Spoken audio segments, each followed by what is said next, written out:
Medical കോളേജിൽ തീപിടുത്തം. ICUവിന് സമീപത്തെ ജനറേറ്റർ റൂമിൽ നിന്നാണ് തീ പടർന്നത്. രോഗികളെ പൂർണ്ണമായും ആശുപത്രിയിൽ നിന്നും പുറത്തെത്തിച്ചു.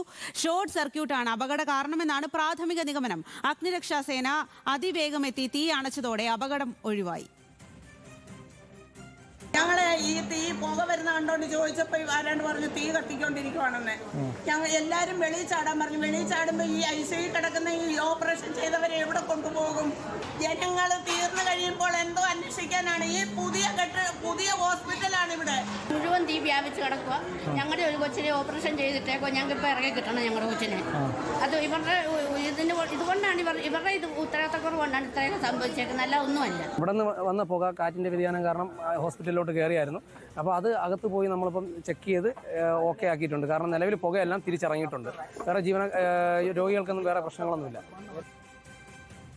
ശ്രീരാജ് ബാബുവാണ് ഈ വാർത്തയുടെ കൂടുതൽ വിവരങ്ങളുമായി ചേരുന്നത്. ശ്രീരാജ്, എന്തായാലും വലിയ തീ പടർന്നു, ആളുകളോടൊക്കെ പുറത്തേക്ക് ഇറങ്ങാൻ പോയി എന്നൊക്കെ പറയുമ്പോൾ അവിടെ എത്തിയ രോഗികൾക്കും കൂട്ടിരിപ്പുകാർക്കും ഒക്കെ വലിയ തരത്തിൽ ആശങ്കയുണ്ട്. എന്നാൽ ആശങ്കപ്പെടേണ്ട സാഹചര്യമില്ല എന്നാണ് ബന്ധപ്പെട്ട അധികൃതർ പറയുന്നത്.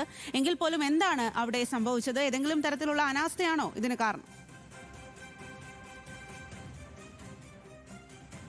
സ്വാതി, നിലവിൽ ആശങ്കപ്പെടേണ്ട ഒരു സാഹചര്യവും കോന്നി മെഡിക്കൽ കോളേജ് ആശുപത്രിയിലില്ല. തീ പൂർണ്ണമായും നിയന്ത്രണ വിധേയമാക്കാൻ ഫയർഫോഴ്സ് സംഘത്തിന് സാധിച്ചിട്ടുണ്ട്. നമ്മൾ കേട്ട പ്രതികരണങ്ങൾ ഇത്തരത്തിൽ തീ പടരുന്ന സാഹചര്യത്തിലുണ്ടായ രോഗികളുടെ ആശങ്കയുടെ പുറത്തുണ്ടായ പ്രതികരണങ്ങൾ കൂടിയാണ്. വളരെ വേഗം തന്നെ ഈ ആശുപത്രിയിൽ നിന്നും രോഗികളെല്ലാം തന്നെ പുറത്തെത്തിക്കാൻ സാധിച്ചിരുന്നു. ICUവിനോട് ചേർന്നുള്ള ജനറേറ്റർ റൂമിലെ ഷോർട്ട് സർക്യൂട്ടാണ് അപകടത്തിന് കാരണമെന്നാണ് പ്രാഥമികമായി ഫയർഫോഴ്സ് ഉദ്യോഗസ്ഥർ മനസ്സിലാക്കാൻ സാധിക്കുന്നത്. ജനറേറ്റർ പൂർണ്ണമായും കത്തി നശിച്ച സ്ഥിതിയാണ് ഉണ്ടായത്. തീ പടരുന്നത് അല്ലെങ്കിൽ പുക ഉയരുന്നത് ആദ്യം രോഗികൾ തന്നെയാണ് കണ്ടത്. ഉടൻ തന്നെ ഫയർഫോഴ്സ് സംഘത്തെ വിവരമറിയിക്കുകയും അവർ അവിടെ എത്തുകയും ചെയ്തു. വളരെ വേഗം തന്നെ തീ പൂർണ്ണമായും നിയന്ത്രണ വിധേയമാക്കാൻ സാധിച്ചു എന്നതാണ് ഏറ്റവും പ്രധാനപ്പെട്ട കാര്യം.